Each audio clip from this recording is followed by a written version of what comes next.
అనే కీనోట్తో మోదీ ప్రవహిస్తున్న కార్యక్రమాన్ని విశ్లేషిస్తూ విమర్శిస్తూ ఒక రోజంతా విరసం తన కార్యాచరణను నడిపింది. ఏడాది తర్వాత, సరిగ్గా ఏడాది తర్వాత ఆవిర్భావ దినాన అనేక దుఃఖ సమయాలను కూడగట్టుకొని నిజానికి ప్రాంగణంలో ఉన్నవారంతా ఒక ఏడాది దుఃఖాన్ని అనుభవించిన వాళ్ళే. తెల్లారి లేస్తే ఏం జరుగుతుందో తెలియదు. చాలా మంది విలువైన కామ్రేడ్స్ని పోగొట్టుకున్నాం. ఏది వార్తల రూపాలు వచ్చినా అది నిజం కాకూడదని అన్నారు. సంబల్ల కేశవరావుని పోగొట్టుకున్నాం, గాజర్ల రవిని పోగొట్టుకున్నాం. దాదాపుగా 14 మంది విప్లవోద్యమంలో దశాబ్దాలుగా పనిచేస్తున్న వారిని పోగొట్టుకున్నప్పుడు ఆ దుఃఖ తీవ్రత ఎలా ఉంటుందో మన అనుభవం వచ్చింది. అనేక నిద్రలేని రాత్రులను ఈ 6 నెలల కాలంలో మనం గడిపాం. అయినప్పటికీ ఎక్కడా తల వంచకుండా ఒక ధిక్కారాన్ని మనం వినిపించగలం. బహుశాది దాని మనం 60 ఏళ్ల విప్లవోద్యమ ప్రయాణంలో ఉంది. వందల మంది అమరత్వం మనలో ఒక సజీవతను, విప్లవ కార్యాచరణను ప్రోధి చేస్తుంది. కానీ మనం ఇంత వేదనలో కూడా అమరుల కుటుంబాలతో మమేకమవుతూ వారిలోని ధైర్యాన్ని మనం స్వీకరిస్తూనే మన కార్యాచరణను కొనసాగిస్తూ వచ్చాం. ఎక్కడా ఓడిపోలేదు, ఎక్కడా తరలించలేదు. ఇది ఒక మన తరానికి చెందిన ఒక అనుభవం. ఇది అనేక మంది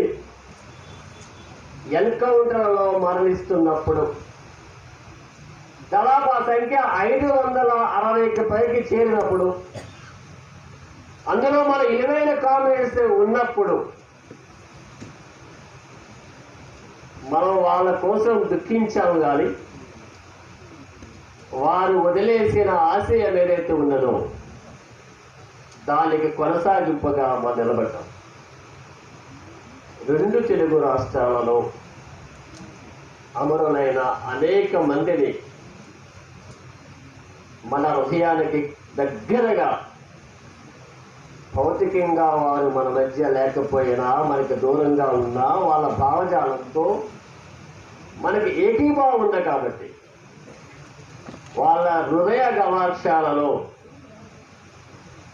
మనం కూడా భాగమే. బహుశా 60 ఏళ్ల విప్లవోద్యమం,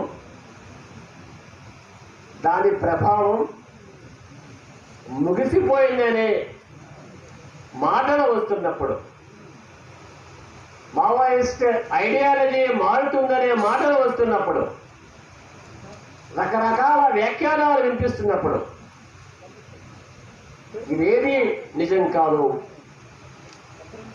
సాయుధ పోరాటమే విప్లవోద్యమం ఏకైక ఎజెండా, దానికి కొనసాగింపుగానే విప్లవోద్యమ ప్రయాణం ఉంటుంది అని మనకు మనమే భరోసా ఇచ్చుకొని ఒక ప్రయాణం అయితే చేస్తున్నాం.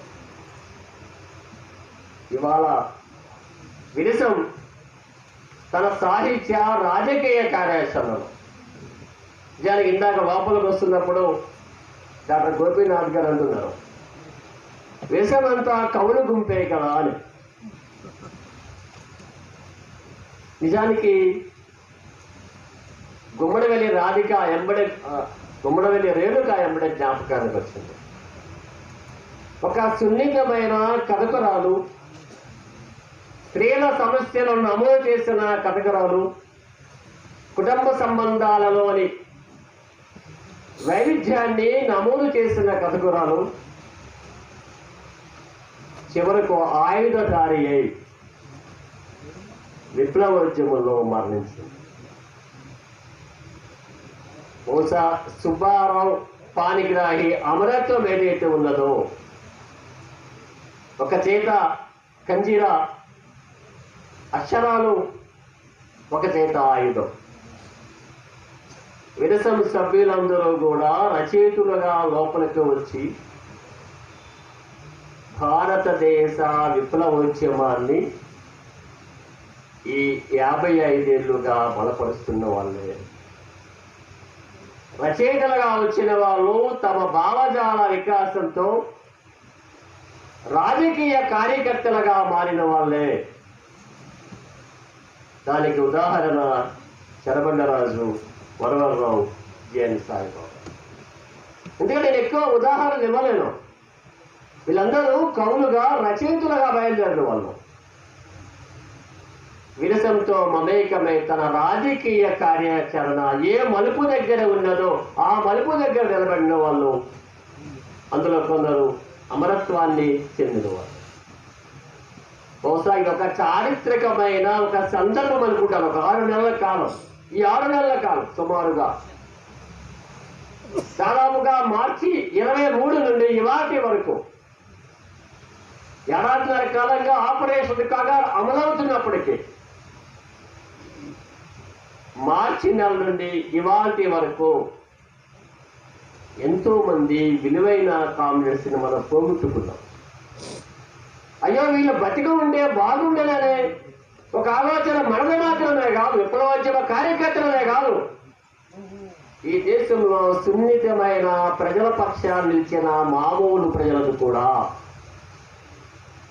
కేశవరావు చనిపోయినప్పుడు కానీ లేదా ఆ నిర్జీవ దేహాలను బంధువులకు అప్పచెప్పకుండా కాల్చివేసినప్పుడు కానీ భారతదేశం ఒక మౌన రోధను అనుభవించింది.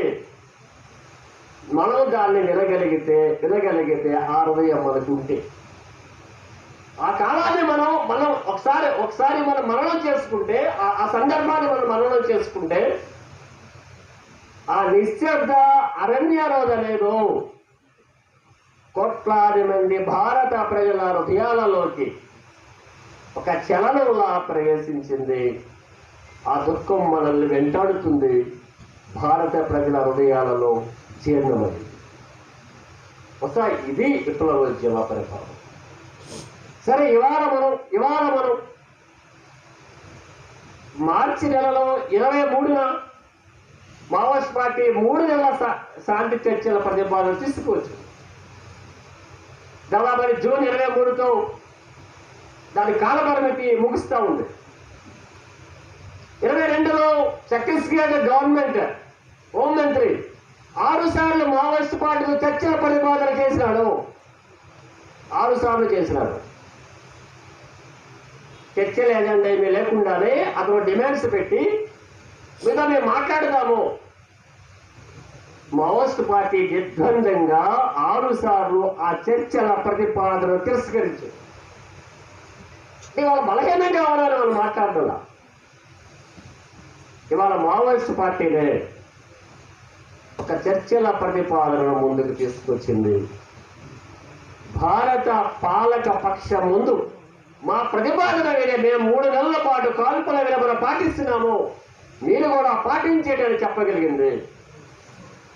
ఈ 3 నెలలలో 10 మంది విలువైన కామ్రేడ్స్ ని చంపేశారు.